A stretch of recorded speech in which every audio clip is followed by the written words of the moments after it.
എല്ലാവർക്കും നമ്മുടെ ചാനലിലേക്ക് സ്വാഗതം. ഇന്ന് നമ്മളൊരു മെഴുക്കുവരട്ടിയാണ് തയ്യാറാക്കുന്നത്. അതും നമ്മൾ പപ്പടം വെച്ചിട്ടാണ് ചെയ്യുന്നത് കേട്ടോ. അപ്പോൾ വീട്ടിൽ പപ്പടം ഉണ്ടെങ്കിൽ ആർക്ക് വേണമെങ്കിലും പെട്ടെന്ന് റെഡിയാക്കാൻ പറ്റുന്ന മെഴുക്കുവരട്ടിയാണ്. ഈവൻ ബാച്ചിലേഴ്സിന് പോലും പെട്ടെന്ന് റെഡിയാക്കാൻ പറ്റും.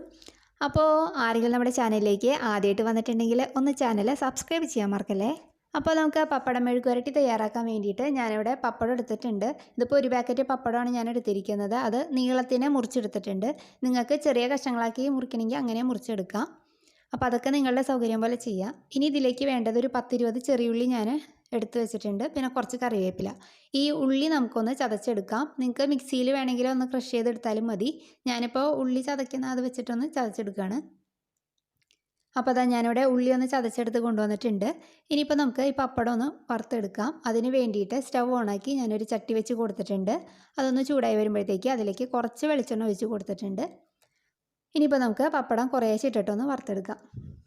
അപ്പോൾ നിങ്ങളുടെ കയ്യിൽ വലിയ പാനൊക്കെ ആണെങ്കിൽ ഒന്നിച്ചിട്ട് വറുത്താൽ മതി. ഇതിപ്പോൾ ചെറിയ ഒരു ചട്ടി ആയതുകൊണ്ട് കുറേശ്ശെ ഇട്ടിട്ടാണ് ഞാൻ വറുത്തെടുക്കുന്നത് കേട്ടോ. അപ്പോൾ അതാ ഞാൻ പപ്പടം എല്ലാനും വറുത്തെടുത്തിട്ടുണ്ട്. ഇത് നമുക്ക് മാറ്റി വയ്ക്കാം. ഇനി നമുക്ക് വേറൊരു പാൻ വെച്ച് കൊടുക്കാം സ്റ്റൗവിലേക്ക്. അതൊന്ന് ചൂടായിട്ട് വരുമ്പോഴത്തേക്ക് നമ്മൾ പപ്പടം കാച്ചിയ വെളിച്ചെണ്ണ ബാക്കി ഉണ്ടെങ്കിൽ അത് ഒഴിച്ച് കൊടുത്താൽ മതി. ഞാനിപ്പോൾ അതാണ് ഇതിനകത്തേക്ക് യൂസ് ചെയ്യണത് കേട്ടോ. അപ്പോൾ അത് ഒഴിച്ച് കൊടുത്തിട്ടുണ്ട്. അതൊന്ന് ചൂടായി വരുമ്പോഴത്തേക്കും നമ്മൾ ചതച്ച് വെച്ചിരിക്കുന്ന ഉള്ളിയും കുറച്ച് കറിവേപ്പിലയും ഇതിനകത്തേക്ക് ഇട്ടിട്ടൊന്ന് വഴറ്റിയെടുക്കാം. അപ്പോൾ ഇതിലേക്ക് കുറച്ച് ഉപ്പും കൂടി ചേർക്കാൻ മറക്കരുത്. അപ്പോൾ പപ്പടത്തിന് ഉപ്പുള്ളതാണ്, അപ്പോൾ അത് നോക്കിയിട്ട് ചേർത്താൽ മതി. ഇനി നമുക്ക് നന്നായിട്ടൊന്ന് വഴറ്റിയെടുക്കാം. ഉള്ളിയൊക്കെ ഒന്ന് മൊരിഞ്ഞ് വരുമ്പോഴത്തേക്കും ഇതിലേക്ക് ഒരു 2 ടീസ്പൂൺ നല്ല എരിവുള്ള മുളക് പൊടി ഞാൻ ചേർക്കുന്നുണ്ട്. അപ്പോൾ എരിവ് ഞാൻ എപ്പോഴും പറയാറുള്ള പോലെ നിങ്ങളുടെ ഇതിനനുസരിച്ചിട്ട് ചേർത്താൽ മതി. ഇനി ഇത് നന്നായിട്ടൊന്ന് വഴറ്റിയെടുക്കാം. അപ്പോൾ ഈ പൊടിയുടെ പച്ചമണമൊക്കെ ഒന്ന് മാറി വരുമ്പോഴത്തേക്ക് നമുക്ക് ഫ്ലെയിം ഓഫ് ചെയ്യാം.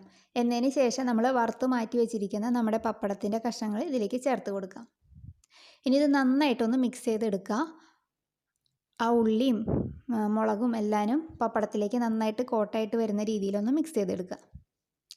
അപ്പോൾ അതാ ഞാനിവിടെ നന്നായിട്ട് മിക്സ് ചെയ്തെടുത്തിട്ടുണ്ട്. അപ്പോൾ ഇത്രയേ ഉള്ളൂ നമ്മുടെ പെട്ടെന്ന് റെഡിയാക്കാൻ പറ്റുന്ന പപ്പടം മെഴുക്കുവരട്ടി. അപ്പോൾ നിങ്ങൾ ഇതുവരെ ഇതേപോലെ ഉണ്ടാക്കിയിട്ടില്ലെങ്കിൽ ഒന്ന് ട്രൈ ചെയ്ത് നോക്കാൻ മറക്കരുത്.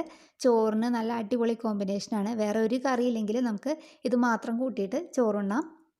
അപ്പോൾ ചെയ്യുന്നവരുണ്ടെങ്കിൽ നിങ്ങൾ അതേപോലെ ചെയ്തോളൂ. അപ്പോൾ ആദ്യമായിട്ട് കാണുന്നവരാണെങ്കിൽ ഒന്ന് ചെയ്ത് നോക്കാൻ മറക്കരുത് കേട്ടോ. അപ്പോൾ നമുക്ക് നല്ലൊരു വീഡിയോ ആയിട്ട് അടുത്ത ദിവസം കാണാം. താങ്ക്